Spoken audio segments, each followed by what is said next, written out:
अब अगली सिचुएशन कोई ऐसी आ पड़ती है कि जिसके अंदर प्रेगनेंसी को टर्मिनेट करवाना चाहती है एक लेडी, क्योंकि वो एक ऐसी अपनी आर्ग्यूमेंट पेश करती है डॉक्टर के सामने कि जो कॉन्ट्रासेप्टिव मेथड या फिर डिवाइसेस जो उसने यूज़ करे कि कैसे भी उसकी प्रेगनेंसी टाली जाए, लेकिन वो काम नहीं आ पाए क्योंकि टाइम बहुत आगे निकल गया था। तो ऐसे केस के अंदर पुराना एक्ट जो था 1971 का,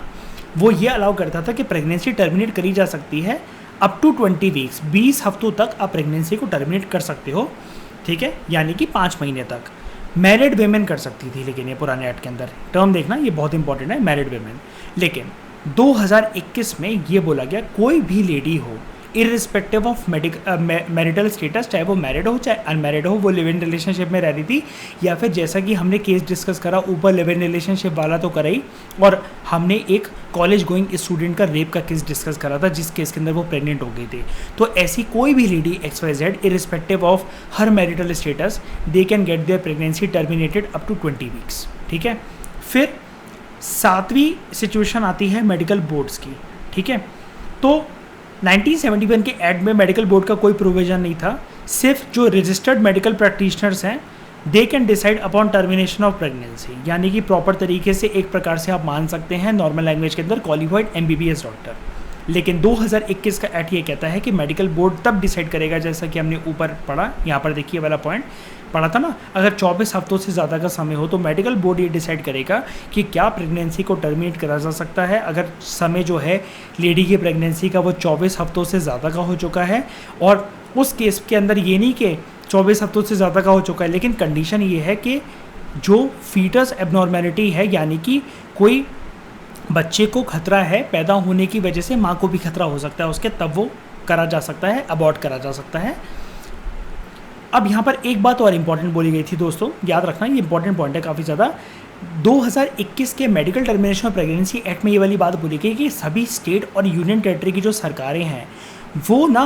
मेडिकल बोर्ड कॉन्स्टिट्यूट करेंगी, उनके लिए नेसेसरी है। जिस मेडिकल बोर्ड में कौन कौन होगा, एक गायनोकोलॉजिस्ट होगा, एक पेडियाट्रिशियन होगा, एक रेडियोलॉजिस्ट होगा या सोनोलॉजिस्ट होगा, और दूसरे मेंबर्स होंगे जो कि स्टेट गवर्नमेंट जो नोटिफाई करेगी कि इस बोर्ड का मेंबर बनेगा कौन। फिर बात आती है लास्ट सिचुएशन की, लास्ट पैरामीटर की, जो कि है प्राइवेसी और पनिशमेंट से रिलेटेड। कोई भी पर्सन हु विलफुली कॉन्ट्रवीन्स या फिर wilfully fails to comply with the requirements of any regulation, कि मतलब जानबूझ के जिसने रूल्स एंड रेगुलेशंस की अवहेलना करी है, उसको नहीं माना, उसको पनिश करा जा सकता है फाइन के साथ भी, और 1000 रुपये तक का जुर्माना था 1971 के एक्ट के अंतर्गत के। इस हिसाब से प्रेगनेंसी को अबॉर्ट करना था, अबॉर्शन करना था, लेकिन किसी भी रूल्स का अगर वायलेशन करा जा सकता है तो वायलेशन करा जाता था तो फाइन लगता था 1971 के medical termination of pregnancy act में, जो कि 1000 रुपये तक जाता था। 2021 में देखते हैं हम लोग प्राइवेसी और पनिशमेंट से रिलेटेड क्या प्रावधान है। एक रजिस्टर्ड मेडिकल प्रैक्टिशनर, ठीक है,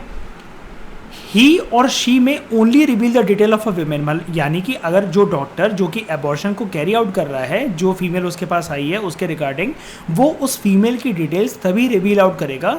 whose pregnancy has been terminated to a person authorised by law, ठीक है। जिसमें कानून में ये बोला गया है, कानून में नहीं बोला गया, मतलब कानून के अकॉर्डिंग अगर किसी पर्सन को जानना ज़रूरी है, इस पर्सन की डिटेल उसी पर्सन को सिर्फ की इन्फॉर्मेशन दी जाएगी। अब आप कहेंगे यार ये कौन सा पर्सन हो सकता है कि कानून के अकॉर्डिंग ये वाला पर्सन को इन्फॉर्मेशन दी जा सकती है। तो देखिए, अगर किसी एक लेडी को किसी भी तरह की कोई दिक्कत आई, उसका एबॉर्शन नहीं हो रहा या एबॉर्शन का कोई भी इशू है, टाइम टू टाइम जुडिशरी के पास ना पिटीशन जाती रहती है, और ये जो केसेस होते हैं ये इतने अर्जेंट बेसिस पे होते हैं कि डायरेक्टली सुप्रीम कोर्ट में जाती है इनकी पिटीशन, ठीक है। तो अगर ऐसी कोई लेडी सुप्रीम कोर्ट के पास जाती है तो जज के पास तो इन्फॉर्मेशन जाएगी ना कि कौन सी वो लेडी हैं, वो जो बनेगा कि दिस केस वर्सेस दिस, तो उसमें ABC लेडी का नाम भी तो आएगा ना, ABC वर्सेस दिस, मान लीजिए एम्स है, ABC versus all India institute of medical sciences, अगर ऐसा कोई केस आया तब दी जा सकती है। तो ये जो पर्सन है ऑथराइज बाय लॉ, ये कोई ऐसा जज या कोई भी ऐसा पुलिस केस हो गया तो वो करके वो एक उस पर्सन के पास जा सकता है जिसको लॉ के द्वारा ऑथराइज करा गया कि उस लेडी को कोई दिक्कत अगर हुई है, उसको अगर किसी को किसी के खिलाफ कंप्लेंट करनी है, तो उस authorise person by the law उसके खिलाफ उसके पास उस लेडी की डिटेल जा सकती है, ठीक है। वॉयलेशन जो है अगर करा जाता है किसी भी अदर रूल का तो वो पनिशेबल है, जिसमें 2021 में ये बोला गया है कि पर्सन को जेल भी हो सकती है 1 साल तक की,